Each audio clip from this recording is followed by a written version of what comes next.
కీర్తన మొదటి వచనం నుంచి కొన్ని వచనాలు చూసుకుందాం. చూడండి. మహోన్నతుని చాటున నివసించువాడే, సర్వశక్తుని నీడను విశ్రమించువాడు.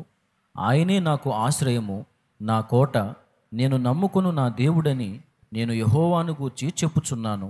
వేటకాని ఉరిలో నుండి ఆయన నిన్ను విడిపించును. వేటకాని ఉరిలో నుండి ఆయన నిన్ను విడిపించును. నాశనకరమైన తెగులు రాకుండా నిన్ను రక్షించును. ఆయన తన రెక్కలతో నిన్ను కప్పును. ఆయన రెక్కల క్రింద నీకు ఆశ్రయము కలుగును. చాలు. లోకంలో వేటనే వృత్తిగా చేసుకొని జీవించేటువంటి వ్యక్తులు కొంతమంది మనకి కనపడతారు. వేటనే వృత్తిగా చేసుకొని జీవించేటువంటి వ్యక్తులు లోకంలో మనకు కనపడతారు. వాళ్ళు చేపల వేటకు వెళ్తారు, కొంతమంది చేపల్ని వేటాడతారు వలలేసి, అవి తెచ్చుకొని అమ్ముకొని బ్రతుకుతూ ఉంటారు. వాళ్ళని జాలర్లు అంటారు, చేపలను వేటాడే వాళ్ళని. అలాగే కొంతమంది పక్షుల్ని వేటాడతారు. పక్షుల్ని వాళ్ళు ఏం చేస్తారంటే ఉచ్చులు పెడతారు, వాటిని ఉరులు అంటారు. ఈ కొంగలు, పక్షులు అడుగుల గుర్తులు చూసుకొని ఈ కాలువలు, నదుల ఒడ్డున పక్షులు తిరుగుతున్నప్పుడు వాటి అడుగులు గుర్తులు ఉంటాయి, వాటి కాళ్ళ గుర్తులు. ఆ గుర్తులను చూసుకొని అక్కడ ఉచ్చులు పెడతారు. అది అమాయకంగా దాని టయానికి అది వచ్చి వాలి ఏదో అక్కడ ఉన్న పురుగులు అవి తింటూ ఉంటాయి. ఆ ఉచ్చులో కాలు ఇరుక్కున్నప్పుడు అక్కడే బందీ అయిపోయింది అది. ఒకవేళ రాత్రి వేళ వచ్చే పక్షులు అనుకో, ఇక అక్కడే ఆ కాలు ఇరుక్కొని తెల్లవారుదులు అక్కడే కొట్టుకొని అక్కడే ఉంటాయి. మళ్ళీ వేటగాడు వచ్చి, పక్షుల వేటగాడు వచ్చి ఆ ఉరులు తీసి వాటన్నిటినీ సంచిలో వేసుకుని వెళ్ళిపోతాడు బుట్టలో. పక్షుల వేటగాళ్ళు. అలాగే కొన్ని అటవీ ప్రాంతాల్లో గిరిజనులు ఉంటారు. కొన్ని ఏరియాల్లో అయితే వాళ్ళకి స్వేచ్ఛ ఉంది. ఇప్పుడు వేరే దేశాల్లో అయితే వాళ్ళకి వేటాడుకోవడానికి స్వేచ్ఛ ఉంది, మన దేశంలో అయితే లేదు. గతంలో ఉంది. జంతువుల్ని వేటాడతారు వాళ్ళు. ఈ బాణాలు తీసుకుంటారు, విల్లంబు బాణం తీసుకొని, అలాగే బడిసెలు ఉంటాయి, అలాంటివి తీసుకొని వాళ్ళు అడవికి పోతారు.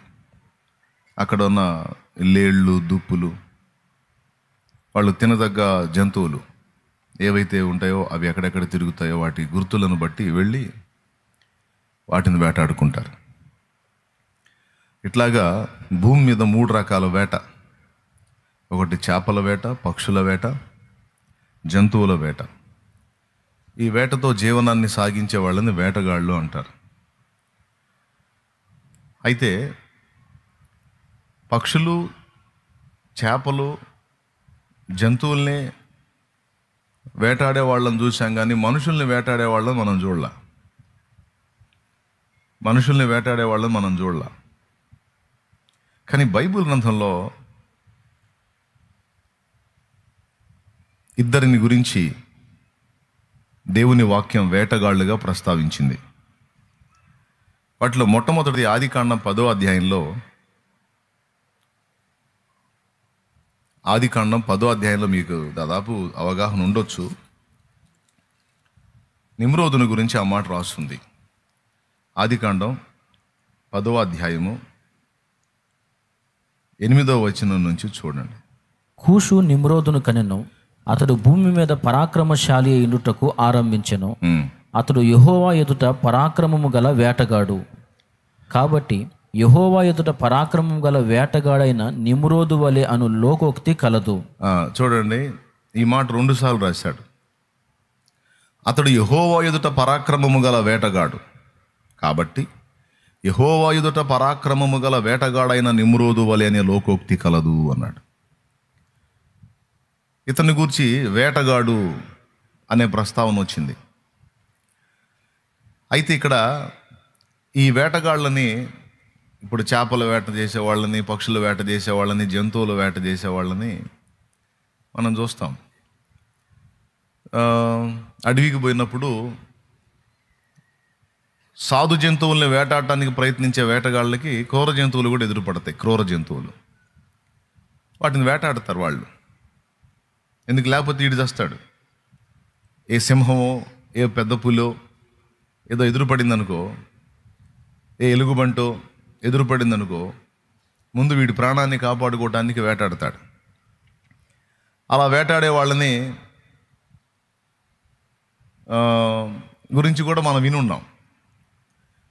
పూర్వకాలంలో రాజులు కూడా ఈ పని చేసేవాళ్ళు.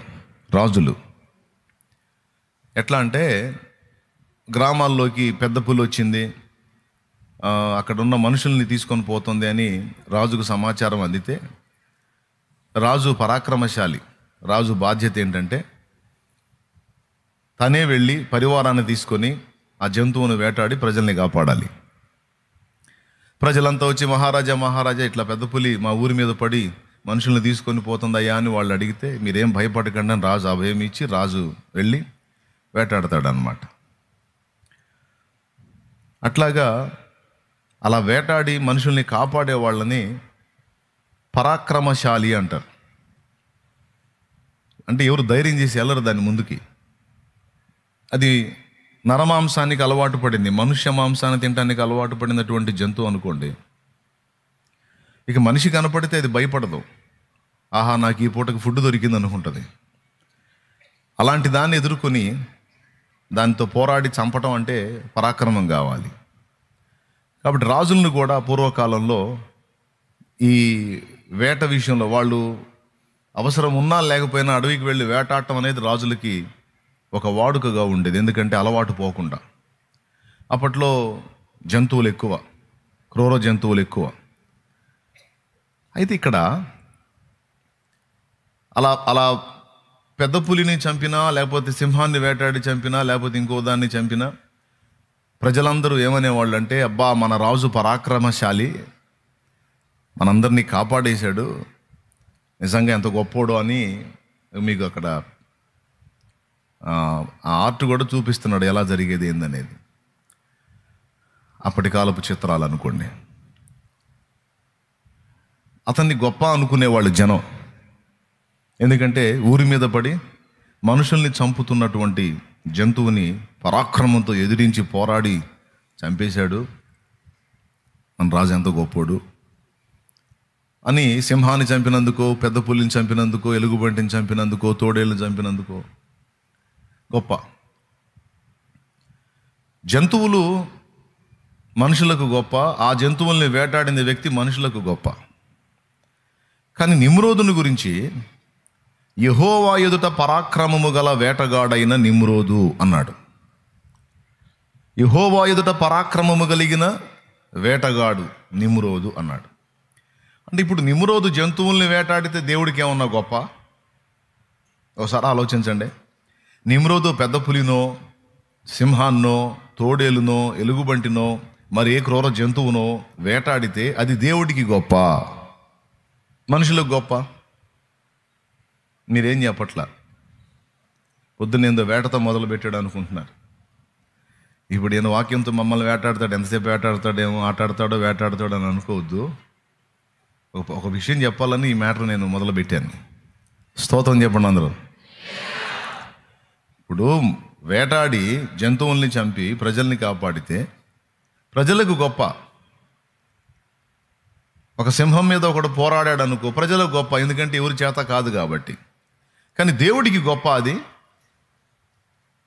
దాని గురించి దేవుడు, బా ఎంత పరాక్రమంరా వీడికి, ఎంత గొప్ప వేటగాడరా వీడు అని దేవుడు ఏమన్నా ఆశ్చర్యపోతాడా? మనకి సింహం అంటే భయం, కానీ ఆ సింహాన్ని సృష్టించిన వాడు ఆయన. మనకు ఎలుగుబంటి అంటే భయం, కానీ దాన్ని నిర్మించిన వాడు ఆయన. నీకు ముసలి అంటే భయం, కానీ దాన్ని నిర్మించిన వాడు ఆయన. నువ్వు ఏ జంతువుని చెప్తావో చెప్పు, దాన్ని నిర్మించిన వాడు ఆయన. ఏవైనా భూమి మీద మనుషులకు గొప్ప అవుతాయేమో కానీ అవి దేవునికి గొప్పగావు. వాటిని వేటాడేవాడు దేవుని దృష్టికి గొప్పగాడు. కానీ యెహోవా ఎదుట పరాక్రమము కలిగిన వేటగాడైన నిమ్రోదు వలె అనేటువంటి లోకోక్తి పుట్టింది అన్నాడు. ఎందుకని ప్రత్యేకంగా వాని వేటను గురించి మాట్లాడాడు అంటే, వాడు జంతువులను వేటాడి మనుషులను రక్షించేవాడు కాదు. దేవుని చేతులలో ఉన్నటువంటి, దేవుని క్రమములో ఉన్నటువంటి మనుషుల్ని వేటాడేవాడు. వాడు మనుషులంటే వాళ్ళ శరీరాలను కాదు. భయం మారిపోయింది, మళ్ళీ ఏం చేశారో ఏమో. నేను చెప్పనంత వరకు మీరు ఏది గదిలించకూడదు. పాట పాడేటప్పుడైనా, వాక్యం చెప్పేటప్పుడైనా. గదిలిస్తే చిన్నగా నాకు ఇబ్బంది అవుతుంది. అది పెంచితే మొత్తం విరిగిపోలా, చూసుకోవాలి. స్తోత్రం చెప్దాం అందరం. చెప్పండి, గట్టిగా చెప్పండి. ఎక్కడొచ్చాగాం ఏమో. వాడు మనుషుల మనస్సులను వేటాడేవాడు, నిమ్రోదు అనేవాడు. ఎంత చక్కగా వేటాడాడంటే, జలప్రళయానికి ముందు ఒక్క నోవహు కుటుంబం తప్ప మొత్తం చెడిపోయారు. ఆ చెడిపోయిన వాళ్ళందరినీ జలప్రళయం ద్వారా మొత్తం నిర్మూలన చేశాడు. నిర్మూలన చేసిన తర్వాత నోవహు నుంచి మళ్ళా జనములు ఉత్పత్తి అయినాయి. నోవహు కుటుంబం, షేము, హాము, యాపెతు అనే ముగ్గురు ద్వారా. జలప్రళయం అయిపోయిన తర్వాత వీళ్ళ ముగ్గురు నుంచి మళ్ళా భూమి మీద జనాంగాలు విస్తరించాయి. ఆ ముగ్గురు నుంచి వచ్చిన సంతానమే ఈరోజు ప్రపంచం అంతటా వ్యాపించి ఉన్న మానవ జాతి. ఆ ముగ్గురి సంతానమే. ఆ ముగ్గురికి తండ్రి ఎవరు? నోవహు. టోటల్గా మనందరం ఎవరు అంటే నోవహు సంతతి. నోవహు నుంచి షేము, హాము, యాపెతు వచ్చారు. వాళ్ళ నుంచి ఇప్పుడు భూమి మీద విస్తరించిన జనములన్నీ వచ్చినాయి. అయితే జీవము గల దేవుణ్ణి విసర్జించి శపితమైనటువంటి క్రియలు చేసిన కారణం చేత ఓర్వలేక, తట్టుకోలేక, సహించి ఉగ్రతను కుమ్మరించాడు. జలప్రళయం రప్పించాడు, మొత్తాన్ని నాశనం చేశాడు. తరువాత మళ్ళీ ఇక భూమి మీదకి జలములు రావని నిబంధన చేసుకొని దేవుని ధనస్సుని ఆకాశంలో ఉంచాడు. తర్వాత ఈ ముగ్గురు నుంచి వచ్చిన సంతానంలో ఈ నిమ్రోదు లైన్లోకి వచ్చాడు. వీడెవడు? హాము సంతతి. షేము, హాము, యాపెతు అన్నాం కదా. షేములో నుంచేమో అబ్రహాం వచ్చాడు. అలాగే యాపెతు నుంచి మరికొన్ని జనములు వచ్చినాయి. హాములో నుంచి ఈ నిమ్రోదు వచ్చాడు. కనాను కూడా హాము కొడుకే. చూడండి, ఆ మాట కూడా మీకు ఆదికాండంలో ఉంటుంది. ఈ నిమ్రోద్ అనేవాడు ఎవరి సంతతో మీరు చూడవచ్చు. జస్ట్ ఒకసారి గుర్తుపెట్టుకుంటారని నేను చెప్తున్నాను. 10:6 నుంచి చదువు. హాము కుమారులు కూషు, మిశ్రాయిము, పూతు, కనాను అనువారు. అక్కడ నుంచి మొదలుపెట్టి కూషు కుమారులు సెబా, హవీలా, సప్తా, రాయమా, సప్తాక అనువారు. రాయమ కుమారులు షేబా, దదాను అనువారు. కూషు నిమ్రోదును కనెను. చూడండి, హాము కుమారులు కూషు, మిశ్రాయిము, పూతు, కనాన్ అన్నాడు కదా. హాము కొడుకు కూష్ అయితే కూషు కొడుకే నిమ్రోదు. అంటే హాము మనవడు. ఈ హామ్ ఎవరు అని అడగండి. నోవహు కుమారులలో ఒకడు. వీడి స్పెషల్ ఏంటంటే, ద్రాక్షరసము త్రాగి మత్తుడై ఉన్నటువంటి నోవహు గుడారంలో తండ్రి నగ్నంగా ఉండటం చూసి, తండ్రి నగ్నత్వాన్ని వెళ్ళి కప్పకుండా సహోదరులకు వెళ్ళి చెప్పి తండ్రిని ఎగతాళి చేసిన కొడుకు. నోవహు తెలివి వచ్చిన తరువాత ఈ కొడుకు తను అలా పడి ఉండటం చూసి వస్త్రం కప్పాలి, కప్పకపోగా వీడు మిగిలిన వాళ్ళకి చెప్పి అవమానపరిచాడు. అయితే వాళ్ళు ఏం చేస్తారంటే, తండ్రి ఆ స్థితిలో పడుంటే ఆయన నగ్నత్వాన్ని డైరెక్ట్గా వెళ్ళి చూడకుండా గుడారం వారొక దుప్పటి తీసుకొని లేదా వస్త్రం తీసుకొని గుడారం ఎంట్రన్స్లోకి వెళ్ళి వాళ్ళు వెనక్కి తిరుగుతారు. ఇట్లా గుడారపు వాకిలు ఉంటే వాళ్ళు ఇలా నిలబడతారు. నిలబడి వెనక్కి నడిచి తండ్రి మీద వస్త్రం కప్పుతారు. ఆ కప్పిన ఇద్దరిని దీవిస్తాడు. నేను ఈ స్థితిలో ఉన్నానని మీకు ఎవరు తెలిపారు అన్నప్పుడు మాకు హాము తెలియజేశాడంట. అదేంది, వాడు నేను ఇలా ఉన్నప్పుడు చూస్తే వాడు వస్త్రం కప్పాలి కదా, మరి వాడు ఎందుకు అలా మీకు చెప్పాడని కోప్పడతాడు. కోప్పడి హాము శపింపబడిన వాడే, హాము సంతతి అంటే కనాను శపింపబడిన వాడని. శాపము అనేది హాము ద్వారా మళ్ళీ స్టార్ట్ అయ్యిద్ది అన్నమాట. ఎవరికి? హాము ఫ్యామిలీ మీదకి వచ్చేసిద్ది శాపం. ఎందుకంటే హాము తండ్రికి దుఃఖం కలిగించినటువంటి కొడుకు. నిజంగా నోవహు పలికినట్టే హాము ఫ్యామిలీ అలా అయిపోతుంది. ఇక శాపగ్రస్తమైన జనాంగం అందులో నుంచి వచ్చింది. అందులో ఒకటి కనాను, రెండు నిమ్రోదు. ఇక మిగిలిన రెండు జనాంగాల్ని పక్కన పెడితే ఈ హాము సంబంధుల్లోంచి వచ్చినటువంటి నిమ్రోదు అనేవాడు ఇక భూమి మీద మనుషులందరినీ మళ్ళీ వశపరుచుకోవటం మొదలు పెడతాడు. మనుషులందరినీ వాడి చేతుల్లోకి తీసుకుంటానికి వాడి ఒక రకంగా చెప్పాలంటే వాడొక దేవుడుగా, వాడి భార్య ఒక దేవతగా, వాళ్లకు పుట్టినటువంటి సంతతి కూడా చిన్న దేవుళ్ళుగా ఇక ప్రసిద్ధిగాంచుతారన్నమాట.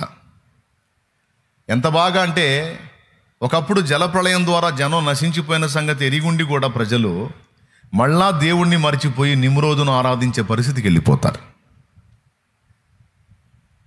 మీకు అర్థమైందా? అంటే మనుషుల మనస్సుల్ని అంత చక్కగా వేటాడివాడు తన వైపుకు తిప్పుకున్నాడు, తన వశం చేసుకున్నాడు.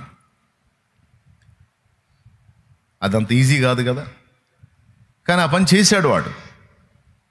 అందుకని దేవుడు భూమి మీద అన్నిటికంటే విలువగా ఎంచేది మనుషుల్ని. ఆ మనుషుల్ని వేటాడి తన వశం చేసుకొని వాళ్ళందరినీ తనకు ఆరాధించేటట్టు చేసుకోవటానికి పోరాడాడు. చూడు వీడు యెహోవా ఎదుట పరాక్రమము గల వేటగాడు. బాబెలు గోపుర నిర్మాణంలో మొత్తం భాషల తారుమారు చేశాడు కదా. ఆ గోపుర నిర్మాణానికి, ఈ పట్టణాలు కట్టించడానికి వీడే పూనుకుంది. నీనెవేను కట్టించినోడు వీడే. కాబట్టి ఇక్కడ ఈ వేటగాడి గురించి, వీడు మనుషులను వేటాడి దేవుని వైపు నుండి తన వైపు మళ్ళించుకొని తానొక దేవుడునన్నట్టు ఆరాధనకు పొందాడు. కాబట్టి యెహోవా ఎదుట వీడు పరాక్రమము గల వేటగాడు, మనుషులను వేటాడినటువంటి వాడు, వాడే నిమ్రోదు. అయితే ఇప్పుడు వాడితో మనకి ప్రస్తుతానికి అవసరం లేదు, ఎందుకంటే వాడి చరిత్ర అయిపోయింది. ఫ్యూచర్లో మళ్ళీ ఇంకొక ఘట్టం ఉంది, అది మీకు దేవుని చిత్తమైతే మరోసారి చెప్తాను నేను. అయితే ప్రస్తుతానికి ఈ వేటగాడిని పక్కన పెడితే బైబిల్ ఇద్దరు వేటగాళ్ళని ప్రస్తావించిందని చెప్పాను నేను. ఇంకా ఏశావు కూడా వేటగాడే, అతను జంతువుల్ని వేటాడేవాడు. ఇంకా మిగిలిన వేటగాళ్ళు ఎవరైనా ఉంటే వాళ్ళందరూ జంతువుల్ని వేటాడేవాళ్ళు.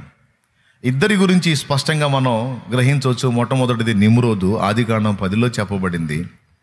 తర్వాత ఇంకొక వేటగాడి గురించి 91వ కీర్తనలో మనకు రాయబడింది. అది ఇప్పుడు మనం చదువుకున్నది. వేటగాని ఉరి నుండి ఆయన నిన్ను విడిపించును అన్నాడు. ఈ వేటగాడెవరు?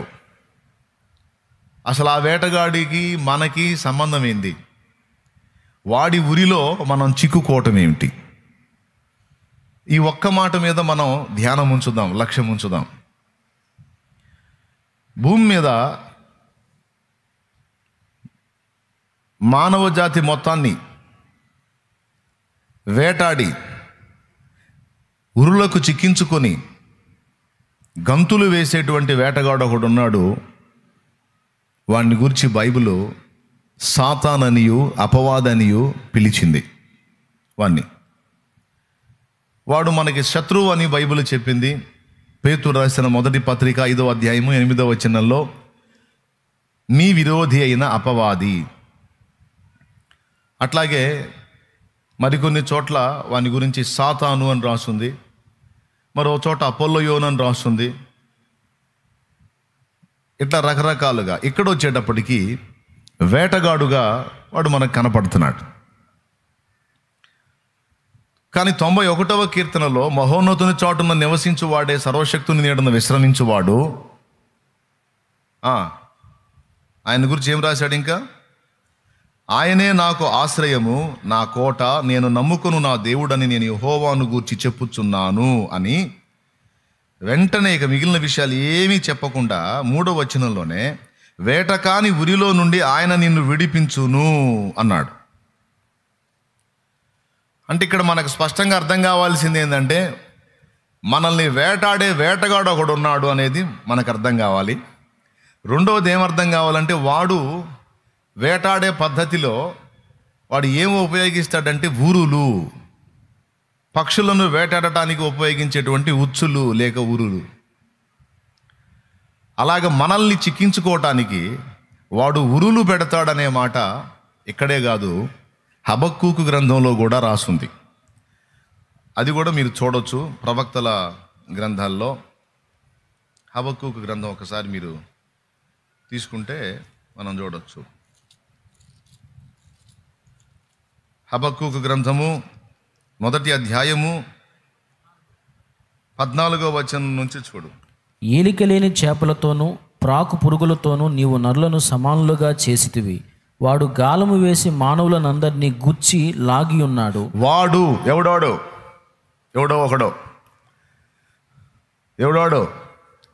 వాడు గాలము వేసి మానవులను కొందరినా అందరినా మానవులనందరినీ గుచ్చి లాగి ఉన్నాడు.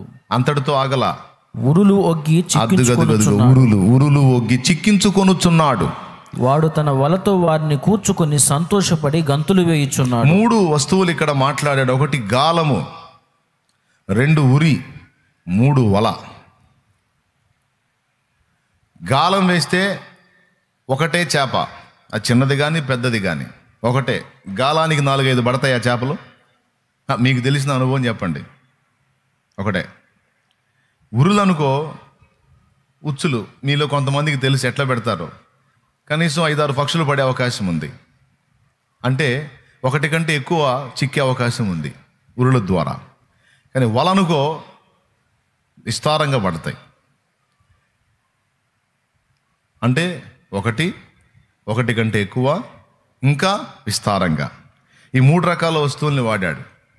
అయితే ఇక్కడ మనకి 91వ కీర్తనలో వేటగాడిని ప్రస్తావించి వాడు ఉరులను గురించి మాట్లాడాడు.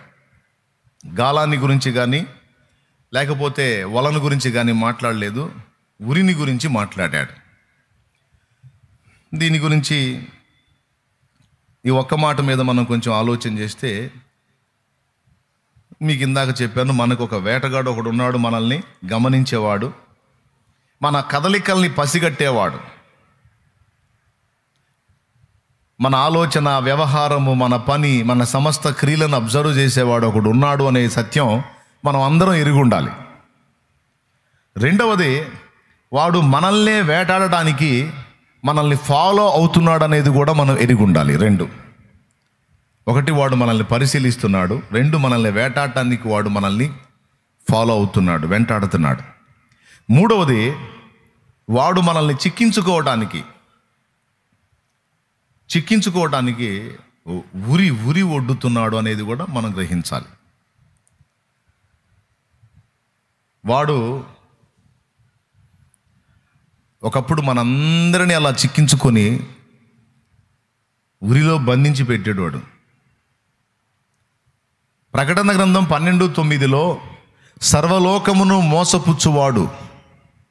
అదే ప్రకటన గ్రంథం 20వ అధ్యాయము 1వ వచనం నుంచి కిందికి చదివితే, ఇక జనములను మోసగించకుండునట్లు, ఇట్లాగా వాని గురించి మోసగాడు అని రాస్తుంది. బాగా వినాలి మీరు. స్తోత్రం చెప్పండి అందరూ.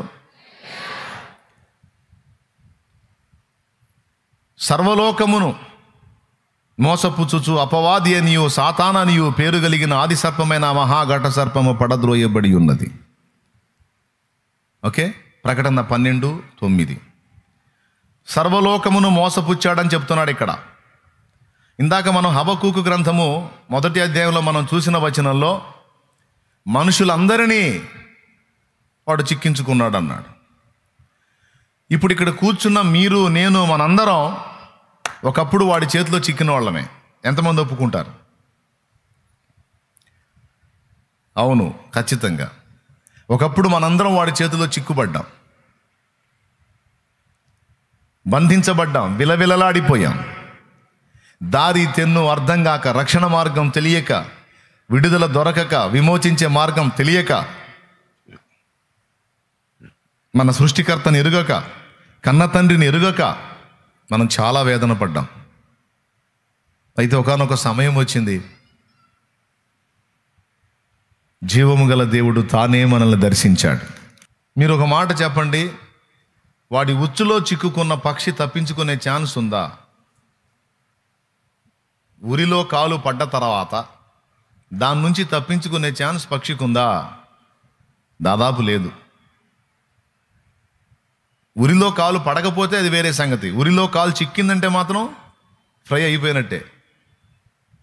కావాలంటే పక్షులు వేటాడే వేటగాళ్ళు మీరు అడగండి. ఉరిలో కాలు పడిందంటే మాత్రం ఇంక కదలదు, అది అటు కూర్చోటమే. వాడి ఉరిలో కూడా మనం ఇరుక్కున్నాం, కానీ మనం బయటపడిన పక్షులం, మనం విడిపించబడిన పక్షులం, కాపాడబడినటువంటి వ్యక్తులం. ఎవరో ఒక ఆయన వచ్చాడు, మహానుభావుడు, ఆ ఉరిని ఓపెన్ చేశాడు. అందులో చిక్కుబడిన నిన్ను నన్ను బయటికి తీసి స్వేచ్ఛగా వదిలేశాడు. పో. దాన్నే భక్తులు పాటల్లో పాడుకున్నారు. వేటగాని ఉరి నుండి నన్ను విడిపించిన కన్నికరా స్వరూపుడా, నా కన్నీటిని నాట్యముగా మార్చితివా. ఇలా చాలామంది భక్తులు పాటల్లో పాడుకున్నారు, ఆ ఉరులలో నుంచి నన్ను విడిపించావని. ఇంతకు వాడేసే ఉరులేంటి? ఆ ఉరులు ఎన్ని రకాలుగా ఉంటాయి? వాటి నుంచి మనం ఎలా తప్పించుకోవాలి అనే పాఠం ఇప్పుడు అవసరమా? అదేదో గతంలో వాడి ఊరిలో చిక్కుకున్నాం, దేవుడు దయచేసి విడిపించాడు, బయటపడ్డాం. బయటపడ్డ తర్వాత ఇంకా వాడి గురించి ఎందుకు, వాడి ఉరుల గురించి మళ్ళీ మనకెందుకు, అయిపోయింది కదా అది అనే ప్రశ్న ఉత్పన్నమైంది ఇక్కడ.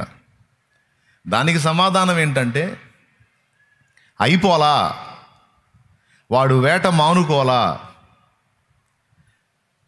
ఎన్ని పక్షులైతే ఇప్పుడు వాడి ఉరిలో నుంచి తప్పించబడ్డాయో, ఉరిలో చిక్కుకొని విలవిలలాడుతున్న పక్షుల్ని వాడు పట్టించుకోడు. ఎన్ని పక్షులైతే ఇప్పుడు వాడి ఉరిలో నుంచి తప్పించుకున్నాయో, వాటిని మరలా చిక్కించుకోవటానికి వాడు తప్పించుకున్న పక్షుల మీదనే ప్రత్యేకమైన దృష్టి నిలుపుతాడు అన్నది వాక్య సత్యం. ఇప్పుడు నేను తప్పించుకున్న పక్షిని అని మీరు ఎంతమంది చేతులు ఎత్తుతారో ఎత్తండి.